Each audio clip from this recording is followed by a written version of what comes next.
Bienvenidos a El color de las primeras veces. Mi nombre es Daniela Zuluaga Hurtado, soy psicoterapeuta y amo profundamente mi profesión. Hoy estamos con Carolina Jaramillo. Ella es psiquiatra y su maestría es en criminalística y medicina forense. Es una mujer que se ha dedicado no solo a enseñar en pregrado y posgrados de psicología, psiquiatría, y todas las ciencias forenses, sino que además también ha acompañado diferentes instituciones y trabaja actualmente en medicina legal. Este episodio es increíble porque muchos de nosotros nos podemos preguntar cómo mantener una mirada esperanzadora en un mundo que es tan complejo y que tiene tanto dolor. Y Caro nos cuenta en este episodio cómo es encontrarse con lo más feo de la humanidad también al estar en medicina, pues legal, ¿cierto? Y precisamente ella, con su forma de hacer, con su manera de vincularse a nivel profesional y la vocación tan grande que la acompaña, pues nos regala como esa esperanza también a lo humano y a cómo afrontar y acompañar también este mundo moderno y actual en el que nos encontramos. Entonces, los invito a ver este episodio. Hola a todos, bienvenidos a un nuevo episodio del Color de las Primeras Veces. Hoy estamos con Carolina Jaramillo, esta mujer hermosa, queridísima, que además la conozco hace un montón de años y que creo que ha formado a muchos de nosotros también. Caro es médica de base, ella es psiquiatra y también tiene su maestría en criminalística y ciencias forenses. Fue directora del posgrado de psiquiatría de la Universidad Tecnológica durante 2 años. Actualmente es psiquiatra de medicina legal, ha sido profesora de pregrado y posgrado de psicología, psiquiatría y ciencias forenses también. Trabaja en diferentes IPS y también se dedica pues como a toda la línea de investigación. Tenemos a esta mujer el día de hoy. Caro, bienvenida. Gracias, mi Dani, linda. Qué rico estar aquí contigo. Qué gusto tenerte por acá, qué rico que vengas a hablarnos de ti, de tu humanidad, de todo lo que hay detrás también de todas esas cosas y tanta competencia de formación también y de desarrollo profesional que has tenido. Sí, gracias. Caro, cuéntanos antes de empezar el grueso de este podcast, cuéntanos un poquito de quién es Carolina. Bueno, mi Dani, como tú dijiste, Carolina es, y de hecho cuando me invitaste y hablamos de como de todo lo previo, yo decía, mis experiencias vienen muy ligadas muchas con la educación. Okay. Entonces digamos que soy una docente por convicción. Okay. En medio de lo duro, como tú dijiste, lo brava que es la competencia, la formación ahora. Siempre he dicho, soy más pereirana que el Bolívar desnudo. Okay. O sea, soy de aquí, nacida, criada, formada y de hecho terminé estudiando acá. Yo me fui a estudiar a Medellín, medicina, pero hice un traslado y terminé formándome acá. Okay. Entonces soy hija única, okay. Sí, de mis papás. Mi papá le llevaba 20 y pico de años a mi mamá. Mi mamá me tuvo muy polla. Claro. Hija única de ellos dos. Siempre he dicho que soy una orgullosa y feliz hija única, okay. Con todos los bemoles que eso tiene, que yo creo que hablaremos un poquito. Sí, sí. Estudié aquí, estudié en Pereira, en el gimnasio. Y como te dije, me fui a estudiar a medicina, me volví, estudié acá. Felizmente egresada a la Universidad Tecnológica de Pereira de pre y posgrado. Y ahora que recapitulábamos desde cuando nos conocemos, desde el 2012 vinculada como mucho con la educación, okay. Y con el sistema, trabajando en salud, lo que hago feliz y contenta. Ok, maravilloso. Sí, ha sido una experiencia de vida marcada por la educación, sí. Atravesada por eso, y qué lindo, pues también te ha llevado a formar tantas personas, a encontrarte en el camino formativo de tantos de nosotros. De tantos médicos, de tantos psicólogos, de tantos colegas. Total. Ha sido muy rico. Ahorita cuando uno le dicen en la calle, hola profe, todo el mundo, uno ya dice, uy sí, han habido muchos que han pasado bajo este puente, pero yo creo que lo he hecho pues bien y con gusto, porque me gusta mucho lo que hago. Sí, total. Qué lindo, Caro. Pues bueno, vamos a empezar entonces con la pregunta que le da apertura a este podcast y es, ¿Cuál ha sido la primera vez más trascendental e importante para ti o una de las más importantes en la vida? Lo pensé mucho. Sí. Lo pensé mucho y tuve que elegir entre dos cosas, ahorita que hablamos de la educación. Sí. Y yo digo que una de las cosas importantes de las primeras veces fue la primera vez que tuve contacto con educación, que fue en 1993, colegio, donde alfabetizábamos. En esa época uno utilizaba la alfabetización en el colegio. Y yo hice parte de una formación en Confamiliar de adultos mayores, de enseñarle a leer a adultos mayores. Ay, se me era la voz porque pensaba en la primera persona que yo le enseñé, vieja, las vocales, aprender a leer. Y eso fue muy chévere. Yo creo que de ahí empezó como los pinitos. Pero definitivamente, esa primera vez que a mí me marcó, que yo dije, güey, perra, aquí fue esto. Sí. Yo digo que soy una privilegiada, y lo soy en todos los sentidos, pero cuando hablo de privilegios en educación, yo tuve la maravillosa experiencia de vivir dos mundos educativos. La universidad privada y la universidad pública. Y siempre he dicho que tengo lo mejor de los dos mundos, porque fue muy bacano poderlo coger. Yo me vine de Medellín pasando por experiencias emocionales muy, muy complejas. Me echó un novio con el que llevaba mucho tiempo, se murió una persona muy cercana, la mejor amiga de mi mamá, una muerte muy, muy dura. Y como que todo eso me llenó y yo dije, me devuelvo en contra de todo. Y llegué aquí, a la universidad donde yo había querido entrar, pero no había pasado, universidad pública, difícil. Me devolví en 10º semestre, o sea, a un semestre empezar internado y ya acabar, y me volvieron a 8º. Oh, por Dios. Con materias de segundo. O sea, eso era. Y llegué a mi primer turno noche en una entidad hospitalaria, en el Hospital San Jorge. Que es un hospital público. Que es un hospital público, tercer nivel, centro de referencia de la región. Yo venía de experiencias educativas muy chéveres en la clínica bolivariana, en la clínica cardiovascular, en el Hospital Pablo Tobón, o sea, una cosa de alto turmequé. Sí, sí. Y además yo estaba en 10º. Claro. O sea, yo llegué a estudiar con chicos en ese momento que iban un año antes que yo. Claro. Un año, 8º, 9º, 10º, sí. Se supone que yo sabía más. Claro, claro. Pues no. Yo llegué, había unas diferencias en los pensum, entonces era mi primer turno, un turno noche, que nunca voy a olvidar. Y en ese hospital tan grande. En ese hospital tan grande, en el servicio de urgencias. En esas urgencias no era como esa ahorita que está sobre toda la cuarta, sino que era abajo, era abajo, oscuro. Claro, fuerte. Puro y ar de guerra. Sí. Listo, yo llegué esperando a mi docente. Pues cierto, yo llegué a un turno esperando un docente. Entonces empiezan a llegar heridos, puñal, bala, de todo. Y yo miraba para todos lados y miraba a mi compañera y todo el mundo tenía como su rol. Y yo dije, y un compañero que recuerdo con muchísimo cariño me dijo, bienvenida al Hospital San Jorge, aquí no hay docente. Aquí están los equipos de sutura, ustedes cogen nunca se me va a olvidar, de aquí para abajo hasta la muñeca y lo que llegue para suturar. Aquí ustedes lo cogen, aquí están las soluciones salinas, aquí aquí están las tablas y a trabajar.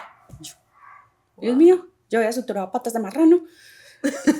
Claro. Y esto como que me enfrentó con el mundo, pues como realmente hay que guerrearla y fue duro, pero me formó muchísimo. Y yo siempre digo que le debo lo que soy como profesional a la Universidad Tecnológica de Pereira. 100% y mucho más pues porque me dio lo que me gusta hacer, que es ser psiquiatra, pero como médica se lo veo en la Universidad Tecnológica de Pereira.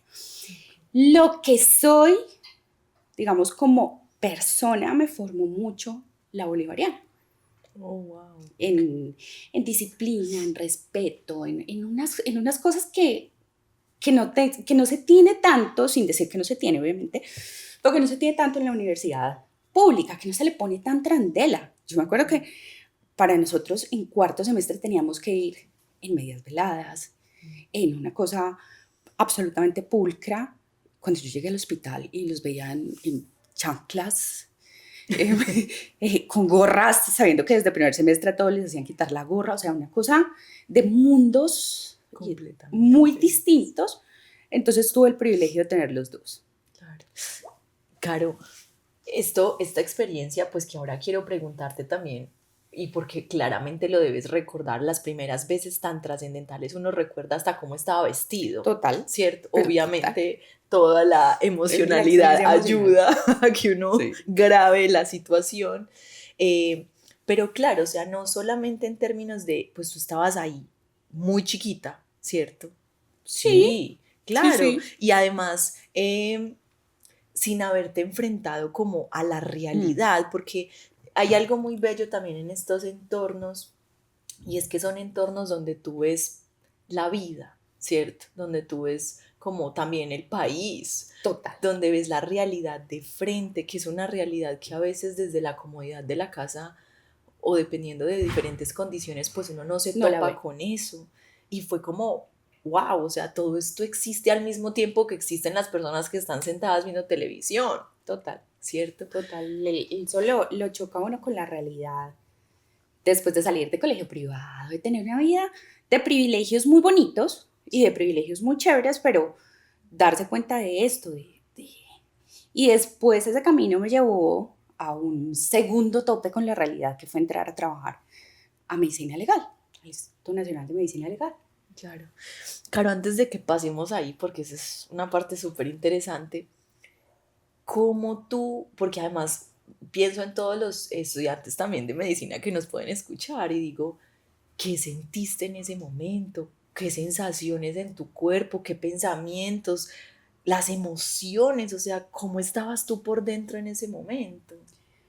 Pues obviamente después de que Alex me dijo, bienvenida al Hospital San Jorge a trabajar, ¿qué toca hacer? Eso, trabajar y a darle, o sea, a uno se le olvida y tiene que darle y entender por qué está ahí, ¿cierto? Igual, pues yo ya estaba en 10º, me volví a 8º, obviamente, pero ya había habido un recorrido importante de ver la humanidad, de ver la enfermedad, de ver el proceso de enfermarse, de morir, no tan cercano como se puede ver en un servicio de urgencias de un hospital como estos, ¿sí? Hasta ahora yo había tenido una formación bonita, muy académica, extremadamente académica, muy chévere, pero no a lo que es, ¿cierto? Por eso ahorita, por ejemplo, con los estudiantes de medicina que no hacen rural, uno dice, ay, ¿cómo se pierden de eso? De ver país, de ver lo difícil que es y cada día más difícil el acceso a servicios de salud. ¿Qué siente uno? Nada. Adrenalina, me imagino, al 100 y camella y habían turnos en los que uno abría y cerraba los ojos y ya eran las 6 de la mañana entregue porque no paraba. Estar uno acostado, recostado en el hospital para cirugía, en un hospital de estos. Esto es muy formador de todo. Claro. Y una experiencia fuerte que nos cuentes como en medio de ese proceso o de esos días allá teniendo estos turnos en el San Jorge, ¿cuál fue? Que te acuerdes en este momento. Lo primero que se me viene a la cabeza sí. fue una cirugía con un cirujano pediátrico de la reconstrucción de una niña que había sido abusada. Oh, por Dios, ¿qué es esto? Eso, y después revivirlo de nuevo en medicina legal. Pero eso, digamos que fue lo primero que se me vino en este instante a la cabeza. Ese turno, la cara, es esto que nos choca con lo feo de la humanidad. Qué fuerte. Muy difícil, ¿sí? Yo creo que las experiencias con niños en salud son muy difíciles. Me acuerdo de un chiquitín que tenía una insuficiencia renal cuando estaba en el rural, Giovanni, chiquito con el estomaguito así, y él lo único que decía era pollito, pollito, pollito, como poderle llevar pollito y que sonriera. Esto con los niños yo creo que es impactante. Claro, mueve mucho. Y ahí, Caro, ¿Tú cómo piloteabas esto emocionalmente, internamente? ¿Cómo fuiste como manteniendo la sensibilidad, pero también pues teniendo las herramientas para mantenerte íntegra y completa en eso? Porque si no, uno pues se la pasa quebrado emocional y mentalmente todos los días. Oli, no sé. Ni idea, pues. Yo creo que a mí me ayudó mucho volver a casa. Volver a casa fue como reconfortante después de unos años de estar uno fuera, yéndose chiquito, ¿cierto? Irse a los 16 años a una ciudad más grande después de estar siempre en Pereira. Hola, príncipe. Llegó Mambo. Llegaste. Sí, quédate. Entonces, llegar a casa yo creo que eso fue chévere. Yo hice unos grandes amigos acá, encajé muy bien. ¿En qué va? Yo creo que hago fácil contacto social. Entonces tuve unos grandes amigos y llegué a un muy buen salón y todavía los conservo. Y entonces creo que eso ayudó muchísimo. ¿Sí? Claro, la red de apoyo. Total. Yo forjé unas muy buenas redes de apoyo secundarias en los amigos. Y eso creo que me salvó. Estar en casa y los amigos. Claro, puntualizar en esto como herramienta y como factor protector psicológico es súper importante, porque los espacios seguros, que claramente están conformados por red de apoyo principalmente, definitivamente contiene también la psicopatología, contiene la enfermedad mental, pues claramente tú puedes dar cuenta de eso, ¿cierto? Y es como reconocer la importancia no solo de estar en una red de apoyo, sino también nosotros permitirnos construirla, porque es que tú no viniste aquí teniendo una rétula, pues tu casa, sí, pero en el entorno laboral la construiste. Y fue muy, muy distinto, además porque se siente, ¿cierto? Se percibe entre estar, como ya he dicho, en la bolivariana y en la tecnológica. Se percibe de muchas maneras y llegar como a, sí, llegó la de la bolivariana, la que estaba en décimo, vamos a ver qué nos va a enseñar. Esto inevitable, el reto del ponerse a prueba entre los seres humanos. Y tú dices, construirla es importante, construirla y creérsela. O sea, llegar y creérsela y decir, venga, sí, puedo, lo hago. A mí me llama mucho la atención las personas que dicen, no, yo no tengo amigos, conocidos. No, creerse que uno hace amigos es importante. Qué bonito. Muy importante. De acuerdo. Caro, para pasar a esto de medicina legal y con esto que estamos aquí hilando, después de esta experiencia con esta niña y este cirujano, ¿qué pasó contigo? O sea, cuando tú saliste de esa cirugía, ¿cómo quedaste? ¿Qué pensabas? Eso fue muy duro, pero yo siempre quise ser psiquiatra. Entonces yo siempre, y desde que yo vi la primera clase de psiquiatría en la universidad, dije, ya no necesito nada más. Ya lo que me quieran enseñar para yo poder salir y hacerlo. Wow. Pero yo quiero ser psiquiatra, fin. Entonces, yo hacía estas conexiones con pacientes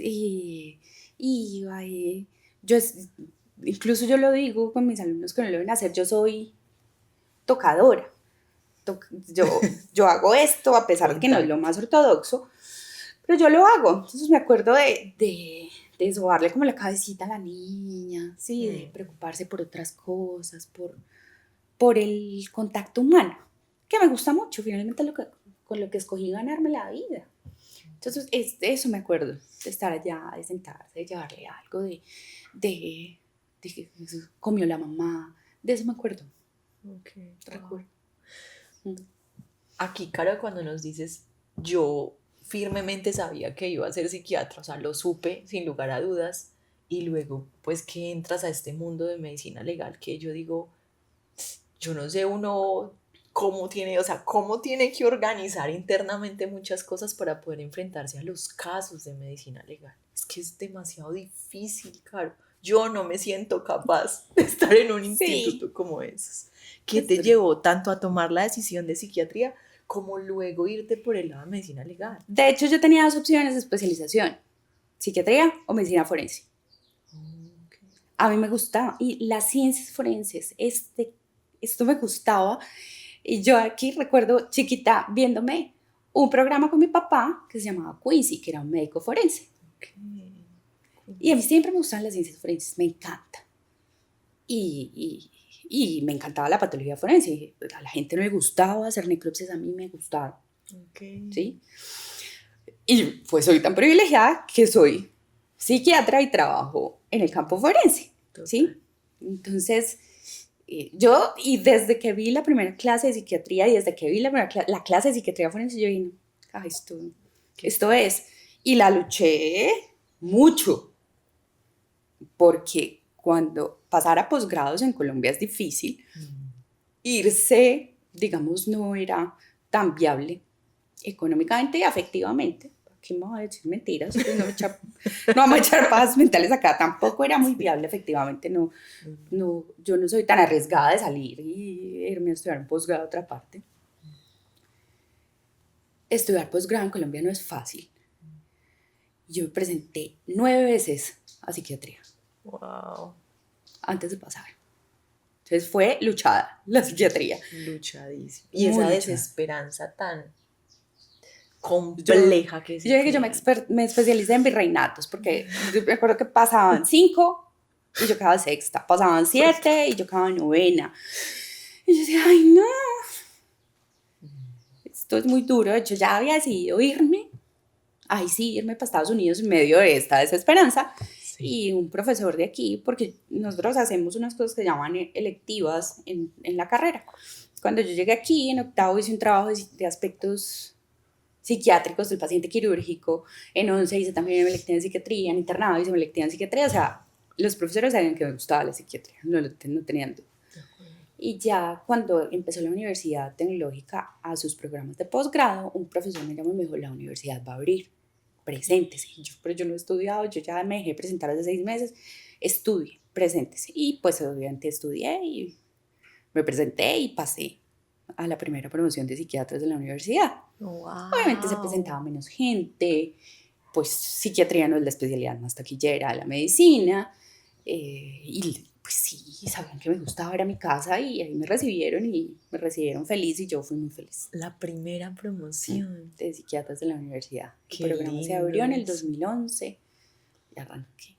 Wow. Chévere, muy chévere, también una primera vez importante. Muy chévere.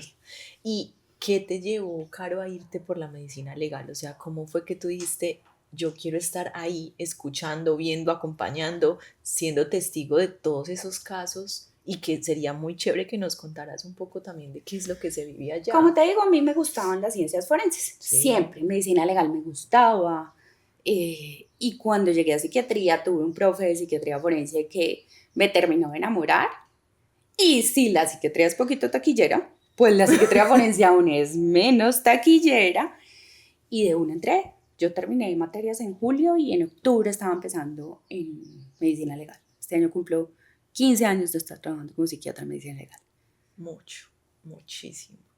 Todo lo que has visto. Yo me siento chiquita y no he visto muchísimo. Ya soy de las psiquiatras que llevan mucho tiempo allá.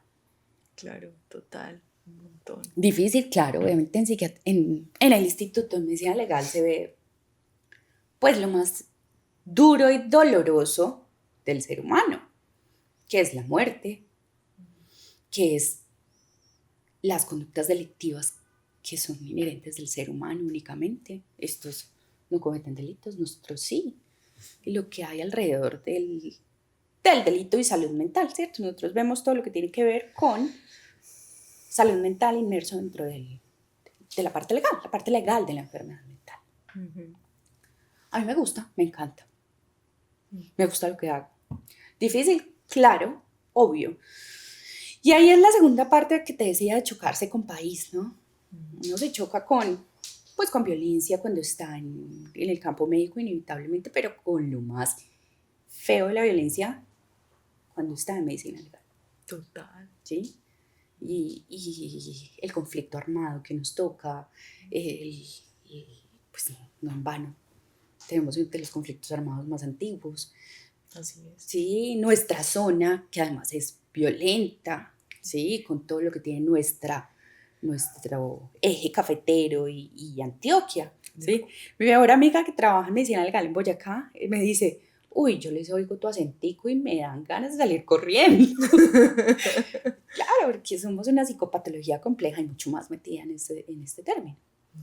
Digamos que medicina legal no hace parte clínica, o sea, nuestra función no es ser clínico ni hacer lo que se hace en el hospital mental, de creerle a la gente, de hacer apoyo, de hacer validación afectiva, no, ¿cierto? Nosotros apoyamos o sea, damos soporte científico a la administración de la justicia, digamos que eso es lo que está dentro de nuestra misión y de nuestra visión.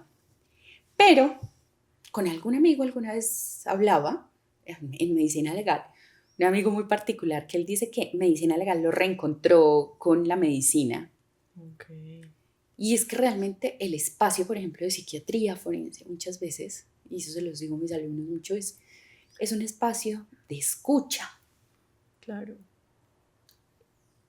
Independiente a lo que sea, es un espacio de escucha para muchas personas, para víctimas, para personas que están inmersas en delitos que la sociedad señala, para procesos tan difíciles como haber sido víctima de un delito sexual o haber cometido un delito por medio de enfermedad mental.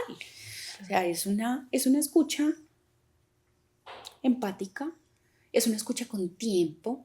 Ahorita que hablamos de lo que nos arrebató el sistema, que nos ha arrebatado tiempo de ver a los pacientes, uno aprende, ya después de 15 años del ejercicio de la psiquiatría uno aprende. Yo digo que a mí no me ha quitado ese lado donde escucho a los pacientes. Qué lindo. Y me gusta abrir el cuento a los pacientes. ¿Sí? Pero medicina legal me da tiempo de hablar con los pacientes, de conversar, de conocer. Yo les digo a mis alumnos que es el ejercicio de diagnosticar allá, de realmente poder entender en 4 horas que tengo yo para hablar con alguien y no 20 minutos que tengo en la EPS. Son objetivos diferentes, claro. Así es. Pero esa escucha es rica. Es con lo que yo escogí ganarme la vida. Claro. Y que es una escucha, Caro. Claramente, es decir, no, quienes nos dedicamos a la psicoterapia o quienes tenemos un ejercicio también de frente con la salud mental, pues tenemos una escucha imparcial y objetiva, ¿cierto? Pero hay una particularidad con este tipo de espacios y es que, claro, esto te desafía en tus principios fundamentales humanos, porque va contra todo lo normativo, lo que uno puede encontrarse ahí. Entonces, tener una escucha ante una persona que cometió un delito sexual, por ejemplo, y tener una escucha objetiva, no parcializada, o sea, el ejercicio de tu vida. Sí. De hecho, ayer, la residente que me llegó ayer, eso en segundo año de psiquiatría, la residente que llegó ayer fue lo primero que me dijo, uy, esto es un reto, porque es que tener que oír, sí, que oírlo y hay que ser absolutamente imparcial, como el símbolo de la justicia. Que tiene los ojos vendados. Qué fuerte eso, ¿no? Sí. Y qué interesante también. Sí. Porque también, pues, si no ves, no vas a parcializarte, puedes escuchar. Pues, si lo queremos interpretar de alguna manera, ¿cierto? De un modo. Sí, tiene mucha interpretación por todos los lados, por todo lo que se hace susceptible de interpretar. Pero sí, ¿qué hace que este ejercicio me haga tan feliz? No sé. Yo creo que me permite oír, me permite trabajar. Al contrario de lo que mucha gente piensa, a mí me permite trabajar tranquila. Claro. En un sistema tan difícil con nosotros ahorita, a mí me permite trabajar tranquila. Total. Y justo te decía eso ahora, Caro, como yo escucho pues psiquiatras o médicos, psicólogos también que cuando se encuentran de frente con el sistema se conflictúan un montón. Y te decía, obviamente tú eres una mujer con una experticia significativa, importante, pero yo te decía, tú eres capaz de estar en el sistema sin sucumbir como también ante toda la desesperanza y el dolor que hay en él y todas sus formas tan complejas de funcionar, porque, María, que hay formas complejas. Y nuestro sistema es muy complejo y de hecho yo sigo vinculada hace 10 años a consulta del sistema. Y yo no sé si peco de modesta o no, pero digo, venga, si es un sistema bien jodido, pues hagámoslo con un poquitico de amorcito todavía, ¿cierto? Porque es que estos 20 minutos para hablar de salud mental son muy jodidos. Sí, no, 20 minutos son, de consulta no tiene presentación. Exacto, eso no tiene ninguna presentación, pero pues si es lo que hay, pues hagámoslo de alguna manera bien. Yo creo que por eso no me he salido y yo equilibro mi vida bien, ¿cierto? Entonces hago la consulta de EPS, pero hago investigación, entonces, pero estoy en el hospital con un objetivo que es la docencia, entonces siempre tengo a mis muchachos al lado de pregrado, de posgrado, enseñando cosas, digamos, más allá del rigor científico que ponen, que obviamente no puede ser ajeno, pero que ponen mucho más mis colegas, es con un poquitico del contacto humano, ¿cierto? De poder todavía oír a los pacientes, de respetar, digamos, un tiempo de consulta que tengo con mis muchachos, de mostrarle que la salud mental, y como les digo, la enfermedad ya los ha tratado lo suficientemente mal como para que uno, por su rollo interno, por su pelea con el sistema, pues no le brinde un poquitico de eso que va buscando alguien cuando busca consulta en salud mental, que es aliviar su sufrimiento. Entonces ayudémosles en medio de lo difícil y lo ya que implica sufrir, contarle la salud mental de uno a alguien en 20 minutos que no sabe si le va a volver a tocar el control con la misma persona, ¿cierto? Yo digo que por eso, digamos, me resisto a salir de mi consulta, porque yo tengo pacientes desde hace 10 años en la misma EPS. Claro.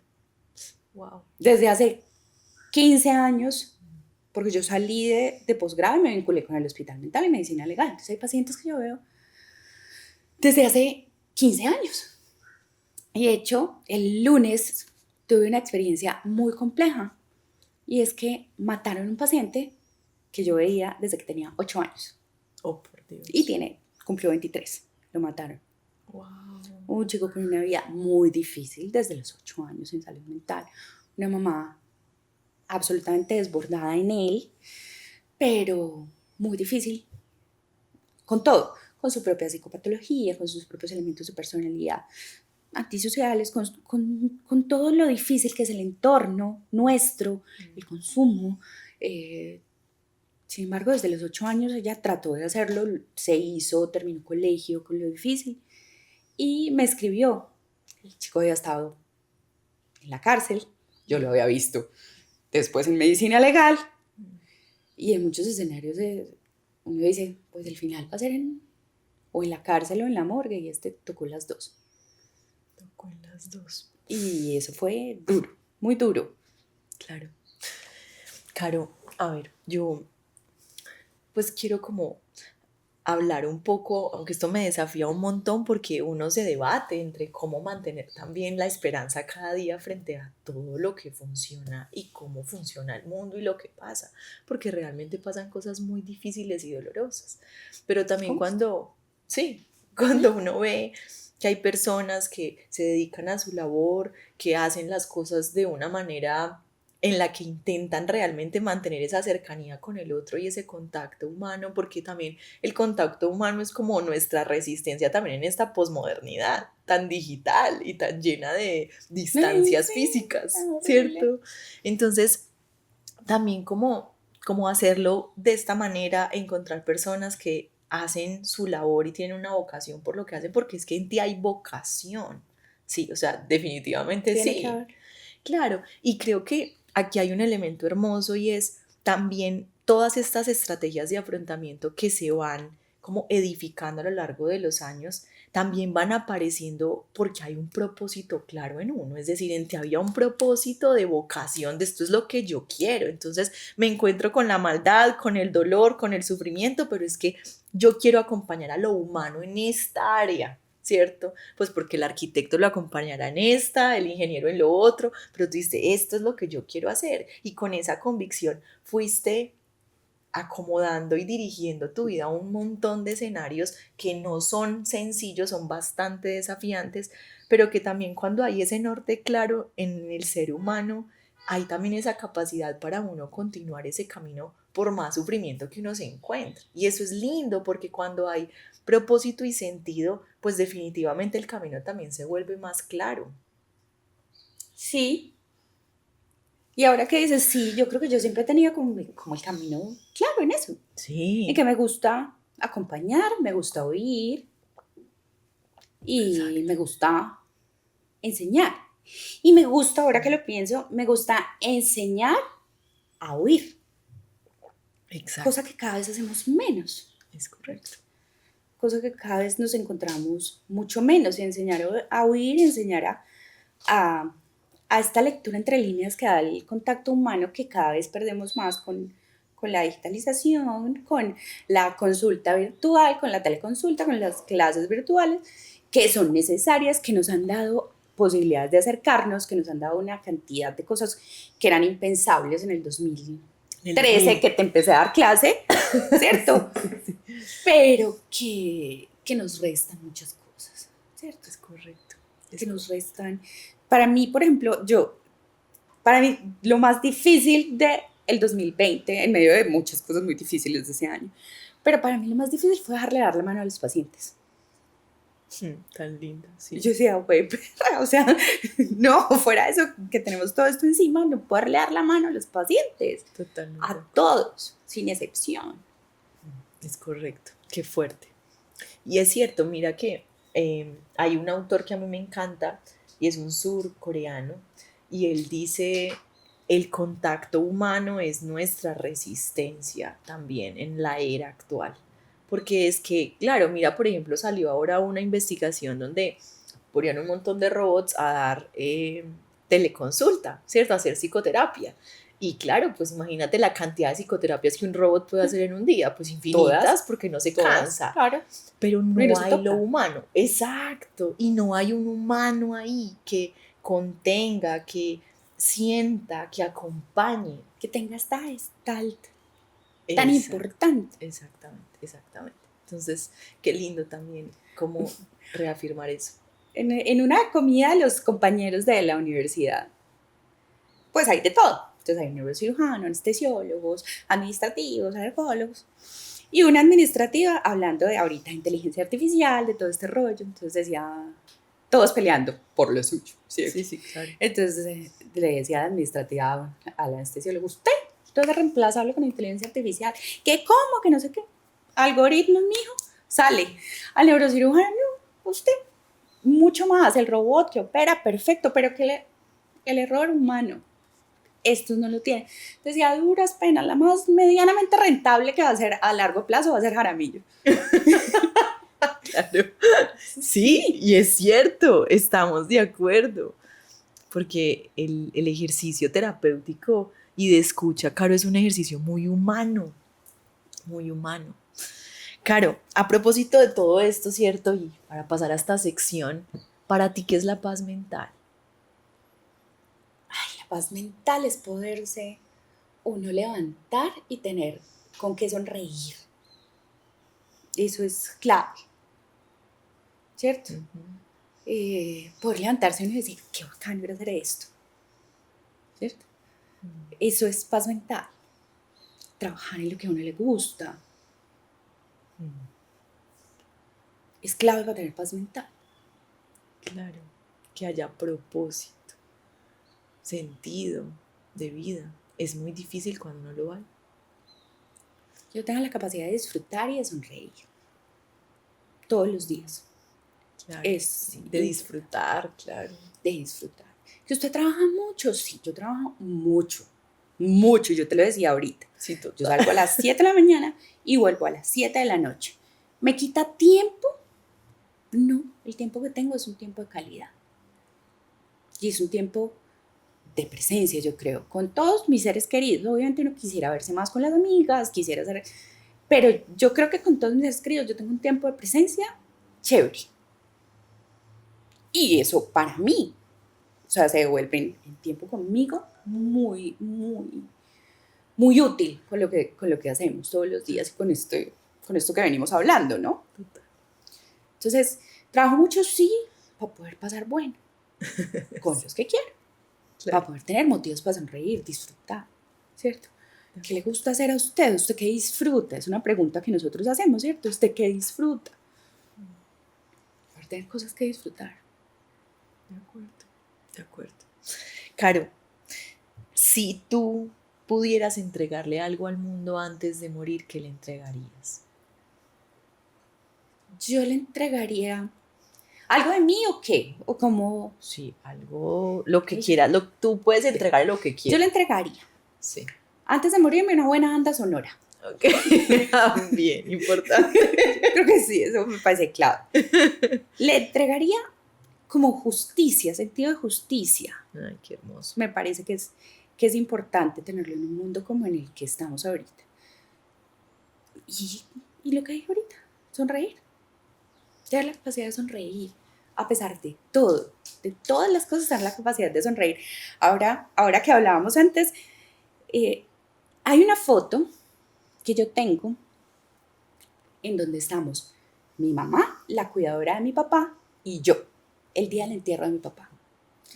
Con una cosa clara, ninguna completamente de negro y las tres sonriendo. Wow. Eso, capacidad de tener sonrisas en momentos difíciles y de saber que salen genuinas por el deber cumplido, bien o mal, pero con convicción. Eso me parece chévere entregarle al mundo. Qué hermoso eso, qué lindo. Y qué lindo que tú uses la palabra justicia, ¿cierto? Tú trabajando en el lugar en el que trabajas, tu primer encuentro laboral fue con el país, ¿cierto? El San Jorge fue Sí. el embajador del país. Total. Sí. Total. Y después yo digo que mi ejercicio en medicina legal se parte antes y después de un paciente o de un examinado, que es lo que nosotros vemos en medicina legal, que fue torturado en medio del conflicto armado. Yo digo que mi vida se parte ahí, antes y después de esta persona, de realmente, ya sí, este país es duro. Hijo de pucha. Uy, sí. Qué duro, qué difícil. Sí. Y pienso mucho en la pintura pues de la justicia y en la escultura de la justicia, ¿cierto? Y con sus ojos vendados, la justicia no ve, con su balanza desequilibrada, que uno dice no ve lo que hay, pero al mismo tiempo también para ser justo pues hay que ser imparcial también, por eso no se puede ver ciertas cosas, pero es muy contradictorio, es muy ambiguo y es difícil. No se puede ver, pero se puede equilibrar y sentir. Y eso hace parte. Hace parte también. Caro, última pregunta, ¿cierto? Y claramente se nos fue el tiempo, ¿cierto? Y es como recogiendo toda esta historia tan linda de vida. ¿Tú qué color le pondrías a esa primera vez, a ese encuentro con el San Jorge y con el país, con el embajador del país? Yo le pondría un color naranja. Okay. ¿Y por qué naranja? Porque es vibrante. Okay. Porque no es frío. No me gustan los colores fríos. Porque es un color con potencia, con emoción. Y ese me gusta. Vibrante, o sea, esa experiencia fue vibrante, potente. Exactamente. Mucho. Exactamente potente. Wow, cierto. Caro, muchas gracias. Dani, gracias a ti. Qué espacio tan importante. Qué chévere compartir contigo siempre. Gracias. Y poder llevar sonrisas, que es lo que hicimos en todo este espacio. Y me encanta. Gracias por todo lo que haces, por invitarme. Gracias, Caro. Gracias.